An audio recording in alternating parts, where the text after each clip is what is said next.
Salut Fox, c'est la fin, on se retrouve pour une toute nouvelle vidéo Lego Review, aujourd'hui du set 71 856, recommandé pour 8 ans et plus, avec 387 pièces, sorti le 1er janvier 2026 au prix public de 49,99 € dans la gamme Ninjago Dragon Rising, basé sur la saison 4 qui sort donc en 2026 également. On va bien évidemment parler de la voiture transformable de Jay, en commençant tout d'abord par les mini-figurines. Juste ici, vous avez la minifigurine exclusive de Kai dans sa forme Draconus, aussi appelée Kai Dragon. Une minifigurine exclusive effectivement, même si c'est la forme Draconus la plus facile à obtenir. On va y revenir, étant donné que beaucoup de ces éléments sont apparus sur d'autres mini-figurines. On va commencer par le casque, le torse et les jambes qui apparaissent également dans le Battle Pack. Pour les torses et les jambes, elles apparaissent également dans le set du Treehouse, parce que des épaulettes, c'est commun à tous les ninjas. La pièce de queue, elle, est la seule réelle pièce exclusive à ce set, même si le moule est partagé par tous les ninjas. Dans cette couleur, c'est une exclusivité. Pour ce qui est de la tête, c'est la tête Dragon Rising saison 1 standard, qu'on connaît du coup depuis 2023, mais qui aura enfin toute son importance, étant donné que la visière sera maintenant canon avec cette version normalement. Pour ce qui va être des ailes, vous allez me dire mais oui, mais les ailes aussi sont exclusives. Et non, car effectivement on reprend le moule des draconiques, mais on reprend également la même couleur. Effectivement, c'était les ailes qu'on retrouvait sur les films de draconique depuis l'année dernière. Et évidemment, pour les tenir, on a des petites pièces d'accroche en doré, mais là encore, rien de bien exclusif. Donc voilà, si je retire tout son attirail, on pourra donc apercevoir la tête avec l'expression faciale, avec la visière, on ne voit pas les yeux. Et on a également à l'arrière du torse du coup des tampographies avec la continuité de l'armure dorée, ainsi que les écailles de dragon, et bien évidemment l'expression faciale avec tout le visage de Kai. En termes d'accessoires, un simple katana doré.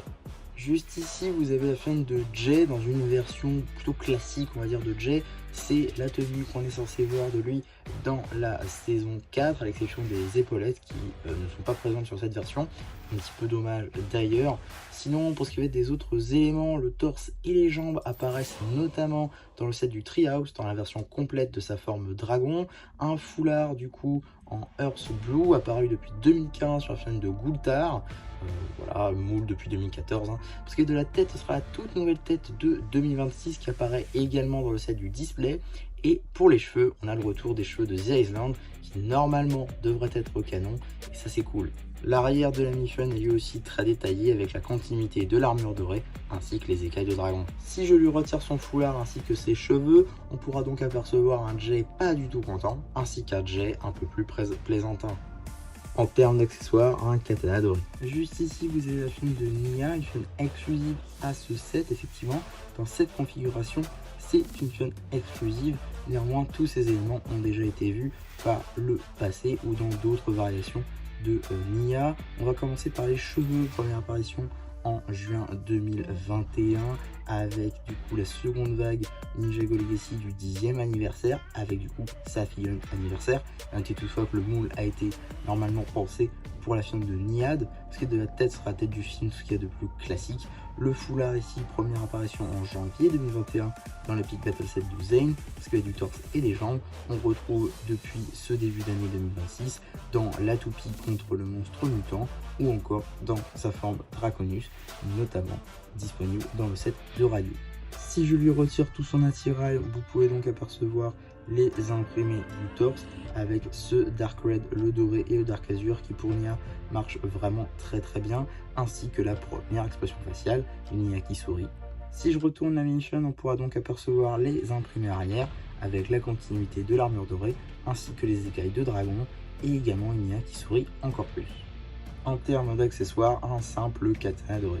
Juste ici, vous avez la figurine du monstre de terre, une figurine loin d'être exclusive. Effectivement, on la retrouve notamment sans toutes ces pinces en termes d'accessoires que nous verrons tout à l'heure dans le Battle Pack. Sinon, dans une version un poil différente, sans sa pince sur la tête, dans la toupie face à Lloyd et dans plein d'autres sets, notamment le Dragon de la Vie par exemple. Donc voilà, c'est l'un des monstres les plus faciles à obtenir et donc forcément peut-être un peu moins excitant à avoir dans un set. Maintenant, une figurine quand même extrêmement détaillée avec pas mal de nouveaux moules. comme par exemple sur la tête, juste ici, hein, moule qui va être utilisé sur ces pinces par exemple, pour vraiment avoir une fun assez grande, assez haute je trouve, ce qui est plutôt pas mal. Également la tête qui a de très très bonnes topographies. On réutilise également les épaulettes qu'on a vu pour la première fois sur le roi de cristal en 2022 avec une Jagu cristallisée, qui sont revenus après dans Dragon Rising, sur la chaîne de Raz ou encore Drix. Donc voilà, pas mal de variantes pour cette pièce d'épaulette, et également un torse et des jambes magnifiquement topographiés. Un moule de pince donc sur la tête qui marche vraiment très bien en dual molded Dark Pearl Grey et Dark Tan. On a également des topographies à l'arrière de la tête ainsi que à l'arrière du torse. En termes d'accessoires, on aura donc ces pinces. Je trouve ça assez honteux qu'ils fassent 50 € pour avoir 3 de ces pièces-là. Voilà, c'est juste assez fou en fait. Dans d'autres sets moins chers, du coup, on avait soit pas de pince du tout, soit une en fait. Donc il en manquait toujours une encore. Donc voilà, 50 € pour avoir les 3 pièces de pince, alors que dans les 3 références, vous en aviez minimum une. Je trouve ça vraiment dommage. Et voilà, tout simplement, pourquoi ne pas directement mettre les monstres complets? Voilà, c'est vraiment dommage. Juste ici, vous avez la fun du chef loyaliste, une fun qui n'est pas exclusive effectivement. On retrouve également cette figurine dans 2 autres sets. Tout d'abord les Old Town, donc un set à 300 €, ainsi que le dragon de la vie. Donc voilà, pas une fun exclusive, néanmoins une fun très sympa à avoir, plutôt bien détaillée. On va commencer par les pièces tout simplement. Alors la cagoule, nouvelle pièce pour Ninjago, néanmoins une pièce qui est utilisée maintenant depuis quelques années, en 2019 tout de même, depuis que Lego a changé les capuches de Jedi. Effectivement, cette capuche vient de Lego Star Wars. Sinon, tout le reste, c'est de la nouveauté janvier 2026, notamment avec la tête, le torse et les jambes. A noter toutefois que le torse et les jambes sont réutilisés sur une film de loyalistes normaux, toujours dans cette vague de janvier 2026. Si je retire la capuche, on peut donc apercevoir ce masque qui recouvre tout le visage de notre personnage. C'est franchement de la belle topographie. On a également de très beaux détails sur le torse, toute cette tunique, toute cette espèce de robe un petit peu avec ses dorures ci et là. C'est franchement très beau. Et attention spoiler pour ceux qui ne voudraient pas être spoilés, passez une petite minute au cas où. Mais du coup, je vais vous donner l'identité du chef loyaliste et c'est tout simplement Dr Laro, même si voilà, ce n'est pas nouveau maintenant, hein, ça a fuité depuis quelques temps. Néanmoins, Dr Laro est de retour dans Dragon Rising saison 4 sous l'identité du chef loyaliste. On imagine qu'il y a un petit culte pour Imperium et l'impératrice Béatrix, au vu de ce qu'on peut voir notamment dans le set des Old Town par exemple. Mais c'est plutôt cool parce que ça nous donne également une nouvelle expression faciale pour Dr Laro. Donc ça, c'est plutôt cool. Et vous voyez également à l'arrière du torse le logo en fait qu'on va retrouver également sur son sceptre, hein, donc le logo des monstres élémentaires. En termes d'accessoires, on aura donc ce sceptre qui, là encore, attention spoiler, permet de contrôler les monstres élémentaires. Donc voilà, ce personnage là qui est, je ne le dirai pas, peut contrôler du coup les monstres élémentaires à partir de ce sceptre. Également, petite précision, le sceptre est réalisé grâce à la pièce d'aérolame en doré qui est une nouveauté et qui d'ailleurs normalement aurait dû être utilisé dans un magazine qui effectivement l'œil de Oni par exemple utilise un sceptre qui utilise cette pièce en gris mais qui aurait beaucoup mieux passé en doré tout simplement, elle n'existait pas encore. Donc maintenant, si le cœur vous en dit, vous pouvez donc améliorer le sceptre de l'œil de Oni avec ce sceptre là. Donc voilà, maintenant qu'on a fait le tour des mini-figurines, on va pouvoir parler du set en lui-même. Mais avant de parler du plat de résistance, on va quand même parler du petit élément de décor qu'on a en plus. Alors je trouve ça plutôt cool de voir, de pouvoir rajouter en fait des petits éléments de décor comme ça, notamment puisque on va être dans une espèce de jungle en fait de la majorité de la partie 1 normalement, hein, de Whispering Wood. Donc je crois que c'est le bois des murmures ou un truc du style. Donc voilà, l'idée de pouvoir avoir des petits éléments de décor comme ça, je trouve ça plutôt sympa. Également, on pourra noter que pour cette espèce de palmier, on aura cette nouvelle pièce qu'on a déjà eu en pas mal de versions, tout simplement, en diverses couleurs. Donc on a eu notamment du doré, on a également eu du opale. Donc voilà, encore une nouvelle couleur ici, le bright green, qui marche plutôt pas mal en fait. J'espère qu'il y en aura peut-être un jour en PAB par exemple, ça pourrait être cool dans une boîte. On remarque peut-être optimiser, ça pourrait être compliqué, mais je pense très honnêtement que pour faire des palmiers, ça pourrait être plutôt pratique. Sinon, on a un petit élément de décor juste ici, une espèce de canon. Voilà, bon, missile, hein, lance-missile, on connaît. Tout ce qu'il y a de plus classique, c'est à ressort, il n'y a rien de nouveau. On a également une petite feuille ci et là, ainsi que cette pièce-là, qui est une nouvelle pièce. Pour le coup, voilà une pièce plutôt cool en vrai. Je me souvenais pas spécialement l'avoir eu. Donc voilà, plutôt cool comme pièce je trouve. Peut-être d'autres variations de wedge plate à l'avenir, ça pourrait être cool. Alors également, pourquoi est-ce que je vous ai pris ce petit élément de décor? Parce que il n'est pas destiné seulement à rester juste ici. Vous pouvez également venir le placer juste là, par exemple, sur la voiture, pour pouvoir avoir justement un missile en fait sur la voiture. Donc ça c'est plutôt cool. Voilà, ça permet de faire de l'attirail. Et là vous avez un élément de décor vif. Par contre, voilà, ça c'est un peu dommage. Alors un élément de décor également qu'on peut retirer, qu'on construit en même temps que le lance-missile, c'est cette petite boîte qui du coup se met là. Alors d'ailleurs petit socle ici en nougat, plutôt cool, je crois que c'est une nouvelle pièce d'ailleurs, donc ça c'est plutôt cool. Et si je retire cette nouvelle pièce, on peut donc avoir l'intérieur de la boîte dans laquelle il y a des sailles juste ici, des sailles en doré. Donc voilà, rien de bien fou, mais quand même une petite fonctionnalité plutôt sympa, voilà, qu'on peut mettre du coup à l'arrière de la voiture. Et moi forcément ça me fait beaucoup penser à ce qu'il y avait à l'arrière de la foreuse de Cole dans la saison 2, c'est-à-dire le mecha rouge donc de la saison 2. Donc voilà, ça c'est plutôt cool, ça fait également un petit raccord. Et tant qu'on y est, à parler des 15 ans Ninjago aussi, parce que forcément ça y fait un petit peu écho. On va pas se mentir, cette voiture fait beaucoup penser à la voiture que a Jay d'ailleurs dans la saison 5, Possession. Forcément, voilà, c'est une voiture de Jay, il n'y aura pas eu 500 000. Le coloris, la forme et tout ressemble beaucoup, donc voilà, j'étais obligé de le citer évidemment. Sinon, en ce qui concerne la voiture, on a pas mal de stickers ci et là, et je trouve ça un peu dommage parce que la teinte du bleu est un peu trop claire. Bon, c'est toujours un éternel problème avec les stickers, mais là c'est assez flagrant, notamment ici du coup.